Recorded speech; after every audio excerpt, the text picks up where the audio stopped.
So hello everyone, I hope you all are doing really well. तो पहले तो many many congratulations to each and every one.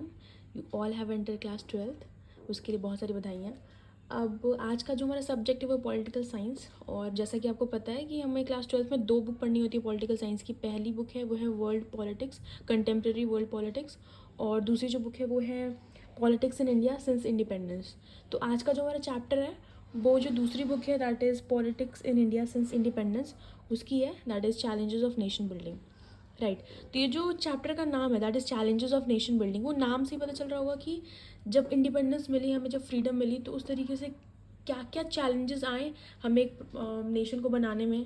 Right. वो जो भी problems create हैं, जो भी प्रॉब्लम्स रास्ते में आए, वो क्या क्या हैं, वो हम पढ़ेंगे. चैप्टर हमारा पहला टॉपिक है वो है challenges for the new nation. अब हम इसको शुरू करते हैं without any further delay. At the hour of midnight on 14-15 August 1947 India attended independence. तो 14-15 अगस्त 1947 के मिडनाइट को हम इंडिपेंडेंस मिली. और Jawaharlal Nehru, the first prime minister of free India, addressed a special session of the constituent assembly that night with the famous trust with destiny speech. तो basically independence मिलने से पहले ही हमारी जो कॉन्स्टिट्यूशन असेंबली है वो बन चुकी थी. और जवाहरलाल नेहरू जो हमारे पहले प्राइम मिनिस्टर रह चुके हैं, उन्होंने उस दिन एक स्पेशल सेशन होल्ड किया था. और उसी रात को एक famous trust with destiny speech को भी दिया था. अब ये ट्रस्ट विद डेस्टिनी स्पीच, इसका जो मतलब है वो ये है कि भाग्य के साथ विकास कैसे किया जाए. भाग्य के साथ विकास. ठीक है.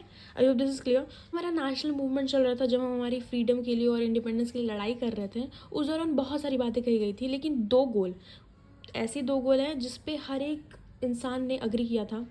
हर कोई चाहता था कि ये 2 चीज़ तो होनी ही चाहिए जब हमें इंडिपेंडेंस मिले तब. तो वो 2 गोल क्या है वो हम देखते हैं. तो जो पहला है वो ये है कि we shall run our country through democratic government. जब हमें इंडिपेंडेंस मिलेगी तो हम क्या करेंगे, अपने कंट्री को डेमोक्रेटिक वे में रूल करेंगे. क्योंकि डेमोक्रेटिक को सबसे फेयर एंड फ्री माना जाता है, सबसे एक्सेप्टेड फॉर्म ऑफ गवर्नमेंट माना जाता है, क्योंकि ये जनता की गवर्नमेंट होती है. इसीलिए सब लोगों ने इस बात पे अग्री किया था कि जब भी हमें इंडिपेंडेंस मिलेगी तो हम अपने कंट्री को डेमोक्रेटिक वे में ही रन करेंगे. अब जो दूसरा पॉइंट है वो ये है कि the government will be run for the good of all, particularly the poor and the socially disadvantages group. अब दूसरा ये था कि जो गवर्नमेंट है वो हर एक की भलाई के लिए काम करेगी, और पर्टिकुलर जो हमारे पुअर है, जो गरीब हैं, जो सोशली डिसएडवांटेज ग्रुप हैं, उनके लिए भी. राइट. कोई भी भेदभाव नहीं होगा.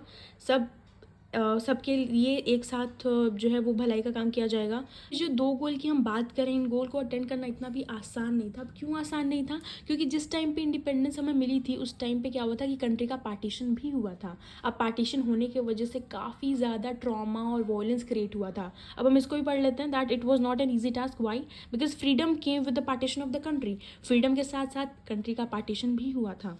The year of 1947 was a year of unprecedented violence and trauma of displacement. Unprecedent का मतलब होता है नेवर डन और नोन बिफोर, ना कभी किया गया हो ना कभी जाना गया हो. इस तरीके का वॉयलेंस और ट्रॉमा क्रिएट हुआ था डिस्प्लेसमेंट की वजह से. अब एक बात बहुत क्लियर है कि अगर इंसान का डिस्प्लेसमेंट हो रहा है एक जगह से दूसरी जगह, तो उसका सोर्स ऑफ लाइवलीहुड तो चला जाएगा. क्यों? क्योंकि अगर एक जगह कोई भी इंसान रहता है तो वहाँ पे उसको पता होता है कि किस तरीके से हमें अर्न करना है, किस तरीके से हमें खाना मिलेगा. लेकिन वही अगर वो डिस्प्लेस हो जाएगा तो ये जो सोर्स ऑफ लाइवलीहुड वो चला जाता है. दूसरी बात, डिस्प्लेसमेंट की वजह से काफ़ी लोग अपनी जान भी गंवा देते हैं, क्योंकि इतना ट्रॉमा और रश क्रिएट हो जाता है. तो काफ़ी सारी प्रॉब्लम्स है जो क्रिएट हुई थी हमारे कंट्री में ड्यूरिंग दैट टाइम. और ये वो काफ़ी ज़्यादा ट्रॉमेटाइज सिचुएशन था हमारे लीडर्स के लिए कि उनको वो कैसे टैकल करेंगे. तो इन्हीं सब सिचुएशन को हमें पढ़ना है step by step, topic wise हमें पढ़ना है, जो हम इस चैप्टर में पढ़ेंगे भी. So further videos के लिए please stay tuned and thank you for watching this. Keep learning, keep supporting, and I'll keep making videos for you. Thank you.